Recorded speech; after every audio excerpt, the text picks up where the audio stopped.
اللہ رب العزت ارشاد فرماتے ہیں قرآن مجید میں کہ لوگوں میں کچھ لوگ وہ بھی ہیں کفار و مشرکین جو اپنے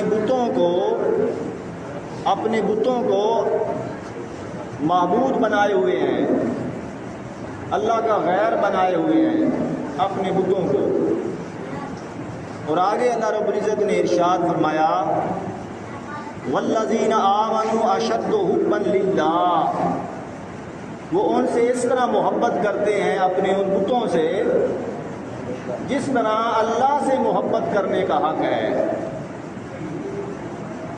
یہاں اللہ رب العزت نے اپنا حق بیان کیا، فرمایا کہ جس طرح میرے ساتھ محبت کرنی چاہیے تھی وہ اپنے بتوں کے ساتھ اس طرح محبت کرتے